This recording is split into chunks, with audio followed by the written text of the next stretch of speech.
Halo semuanya, perkenalkan nama saya Feby Florencia Tampobolon dengan NIM L1A1200020. Saya mahasiswa Fakultas Pertanian jurusan Kehutanan, Universitas Jambi. Di sini saya akan membahas mengenai materi tentang Indonesia Forestry Certification Corporation atau IFCC, di mana ini adalah untuk memenuhi tugas mata kuliah pengelolaan hutan lestari program studi kehutanan. Kita masuk langsung ke IFCC.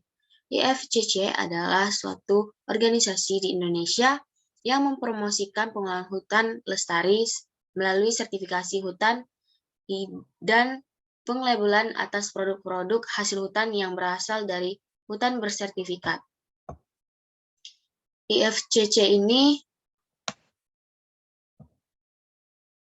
merupakan lembaga penyusun standar untuk skema sertifikasi hutan di Indonesia yang mengembangkan standar dan persyaratan sertifikasi hutan berdasarkan proses konsensus para pihak, di mana dalam proses pengembangan sistem sertifikasi hutan, IFCC memegang komitmen untuk bekerja sama dengan pihak secara terbuka dan transparan, serta memberi kesempatan bagi mereka untuk berpartisipasi mengembangkan standar yang diakui secara internasional. SFM merupakan pendekatan holistik yang menerapkan prinsip kelestarian fungsi ekologi, sosial, dan produksi atau ekonomi. Komunitas internasional menerjemahkan hal ini sebagai 3 landasan inti, yaitu bumi, manusia, dan keuntungan atau planet, people, and profit. Standar ini didasarkan pada kerangka internasional untuk pengelolaan hutan lestari termasuk ITTO dan PEFC. Kemudian, ruang lingkup. Dokumen ini menyajikan persyaratan wajib untuk pengelolaan hutan lestari pada hutan alam dan hutan tanaman untuk tujuan sertifikasi IFCC di wilayah Republik Indonesia. Dokumen ini dibagi ke dalam 3 bagian, yaitu bagian 1, menetapkan persyaratan umum untuk pengelolaan hutan alam dan hutan tanaman. Bagian 2, menetapkan persyaratan khusus untuk hutan alam. Bagian yang ketiga, menetapkan persyaratan khusus untuk hutan. Kemudian acuan normatif. Dokumen yang menjadi acuan di bawah ini sangat diperlukan untuk penerapan dokumen ini. IFCC, persyaratan untuk lembaga yang melakukan audit dan sertifikasi pengelolaan hutan lestari. ILO 29 tentang kerja paksa atau kerja wajib. ILO 87 tentang kebebasan bersertifikasi dan perlindungan terhadap hak berorganisasi.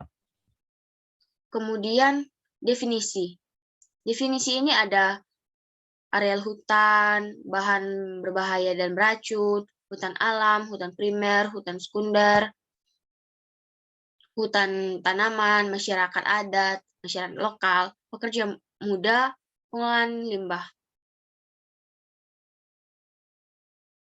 Persyaratan umum, di mana persyaratan umum ini harus mempunyai status legal. Status legal tersebut ditunjukkan dengan dokumen legal format yang menyatakan bahwa UM adalah entitas yang legal. UM harus memenuhi semua peraturan dan perundangan yang berlaku terkait dengan praktek pengelolaan hutan, perlindungan alam dan lingkungan. Harus membayar semua kewajiban finansial kepada pemerintah yang terdiri atas royalti, pajak, kewajiban finansial, dan lain-lainnya. UM harus memenuhi persyaratan SVLK, harus menunjukkan komitmen jangka panjang untuk pengelolaan hutan lestari sesuai dengan persyaratan dalam standar ini. Kemudian kriteria yang kedua adalah rencana kelola, di mana UM harus melaksanakan prinsip perbaikan berkelanjutan yang meliputi kegiatan perencanaan pengelolaan hutan, pelaksanaan rencana pengelolaan hutan, pemantauan, dan evaluasi.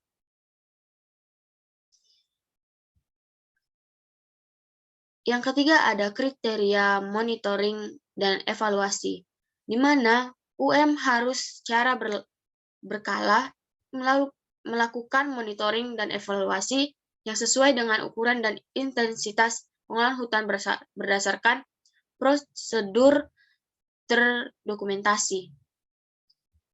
Ada stok dan tingkat pertumbuhan hutan atau riap hutan yang diimplementasikan dalam penentuan AC secara rasional, regenerasi hutan, semua hasil hutan atau kayu dan non-kayu.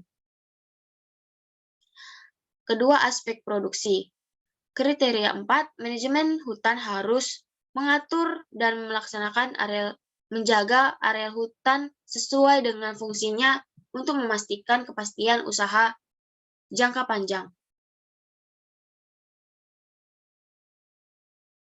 Kemudian,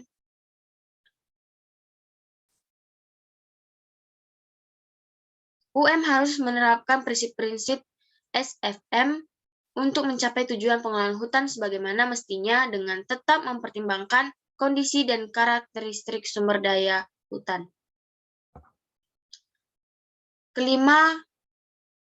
Kriteria kelima, kelestarian hasil hutan. UM harus memastikan bahwa tingkat pemanenan produk hutan tidak akan melampaui tingkat produksi yang lestari. Harus memantau dan mencatat pertumbuhan tegakan hutan melalui pengukuran berkala petak sampel permanen. Pemanenan hasil hutan harus tidak melebihi riap dan harus berhubungan dengan AAC yang sudah ditentukan. Aspek ekologinya, kriteria 6. Pengelolaan fungsi ekosistem dan hidrologis hutan. UM harus melakukan identifikasi kegiatan-kegiatan pengelolaan hutan yang berdampak penting dan melakukan penilaian dampak lingkungan yang menganalisis dampak-dampak potensial tersebut terhadap lingkungan. UM harus mengidentifikasi kawasan yang berfungsi untuk melindungi perlindungan terhadap tanah dan menerapkan langkah-langkahnya seperti melindungi kawasan tersebut dari kerusakan. Kriteria 7, pengelolaan keanekaragaman hayati, di mana UM harus mengidentifikasi melalui inventarisasi dan pemetaan tentang distribusi flora dan fauna yang dilindungi, endemik, dan langka. UM harus memelihara dan memperbaiki habitat flora dan fauna yang dilindungi, endemik, langka, dan spesies yang terancam hampir punah. Harus mengidentifikasi spesies kunci yang dilindungi dan terancam atau hampir punah. UM harus mengidentifikasi melalui inventarisasi dan pemetaan. Kriteria ke-8 adalah perlindungan hutan. UM harus mengidentifikasi dan memantau gangguan gangguan alam yang merupakan ancaman bagi kesehatan dan vitalitas sumber daya hutan. UM harus menerapkan program pengelolaan hama terpadu yang jika memungkinkan menerapkan bahan biologis ramah lingkungan, metode non-kimia atas pengendalian hama. Kita masuk ke kriteria 9, hak pemanfaatan atas sumber daya hutan oleh masyarakat. UM harus mengidentifikasi, menghargai, mengakui, dan menghormati sistem penguasaan. Harus membuat kesepakatan dengan masyarakat adat atau masyarakat lokal untuk melakukan pengelolaan areal hutan sesuai dengan hak adat dan atau hak milik masyarakat secara legal. Kriteria ke-10 adalah hubungan yang harmonis dan berkelanjutan antara masyarakat, di mana UM harus melakukan penilaian dampak sosial dari kegiatan-kegiatan pengelolaan hutan yang direncanakan terhadap masyarakat adat dan atau masyarakat lokal. UM harus memastikan bahwa pengelolaan hutan tidak menyebabkan atau menimbulkan secara langsung maupun tidak langsung dampak negatif kepada masyarakat adat. Kriteria yang ke-11, pemenuhan hak-hak pekerja. UM harus melaksanakan kebijakan dan prosedur yang menjamin memenuhi hak-hak pekerja.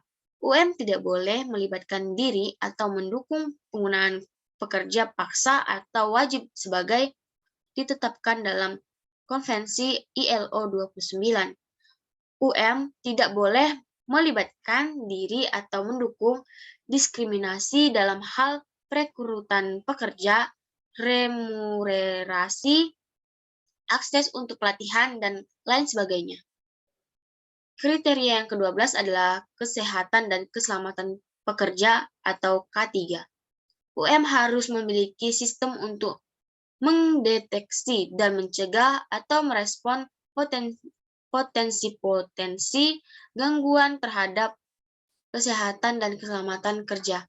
UM harus menyediakan lingkungan kerja yang aman dan sehat, serta harus mengambil tindak yang efektif untuk mencegah terjadinya kecelakaan. UM harus memberikan instruksi dan pelatihan K3 secara rutin kepada pekerjanya. Bagian kedua adalah persyaratan khusus untuk pengelolaan hutan alam. Ada persyaratan umum. UM tidak boleh melakukan konversi hutan untuk kegunaan lahan lainnya, kecuali konversi itu sesuai dengan perundang-undangan nasional dan perencanaan tata ruang. Konversi diperlukan untuk membangun infrastruktur terkait kegiatan di hutan atau untuk mata pencarian dan kesejahteraan masyarakat setempat. Kemudian aspek kedua yaitu aspek produksi, di mana UM harus menetapkan sistem ketelusuran yang akan memungkinkan identifikasi dari semua produksi kayu yang ditebang pada semua tahap pengangkutan dan asal kayu tersebut dalam kawasan hutan. Aspek ekologinya, UM harus melakukan inventarisasi pemanenan sesuai dengan prosedur terdokumentasi dan pedoman lain yang berlaku setidaknya 3 bulan sebelum penebangan. UM harus menetapkan rotasi tebangan dan diameter minimal pohon yang boleh ditebang sesuai dengan peraturan yang berlaku. Harus menerapkan perlakuan silvikultur yang sesuai pada tingkat individu pohon daripada tegakan hutan guna memelihara kesinambungan tutupan tajuk. Bagian ketiga, persyaratan khusus untuk pengelolaan hutan tanaman, di mana persyaratan umumnya ada UM tidak boleh memasukkan wilayah-wilayah hutan tanaman yang dibangun di atas areal hasil konversi hutan primer maupun hutan sekunder. UM tidak boleh mengkonversi hutan untuk penggunaan lahan non-hutan dan hutan alam menjadi hutan tanaman, kecuali dalam kondisi konservasi tersebut sesuai dengan perundang-undangan dan perencanaan tata ruang dan diizinkan oleh pihak-pihak yang berwenang. Aspek kedua ada aspek produksi. UM harus menetapkan sistem ketelusuran yang akan memungkinkan identifikasi dari semua produk kayu yang ditebang pada semua tahap pengangkutan dan asal kayu tersebut dalam kawasan hutan. Sistem tersebut harus didukung oleh dokumentasi yang relevan dan dapat dibuktikan. Aspek ekologi, UM harus menata areal kerjanya dan mengidentifikasi, memetakan, memberi tanda di lapangan, serta melindungi areal yang telah dialokasikan, yaitu areal yang ditetapkan untuk tujuan konservasi, perlindungan keanekaragaman hayati, perlindungan spesies langka dan dilindungi. Areal yang memiliki fungsi perlindungan air dan tanah, areal dengan keanekaragaman hayati yang khas, areal yang memiliki keanekaragaman struktur, baik horizontal maupun vertikal. Lampiran 1. Konversi internasional yang sertifikasi di Indonesia adalah lingkungan. Ada lampiran kedua, persyaratan SVLK. Dilihat Peraturan Menteri Kehutanan Republik Indonesia nomor pasal 42 Menhut 2013 tentang perubahan ketiga atas Peraturan Menteri Kehutanan nomor pasal 38 Menhut 2 2009 tentang standar dan pedoman penilaian kinerja pengelolaan hutan produksi lestari dan verifikasi legalitas kayu pada pemegang izin atau pada hutan hak. Mungkin sekian video materi mengenai IFCC. Jika ada salah kata dan perbuatan yang saya perbuat, saya mohon maaf. Sekian dan terima kasih.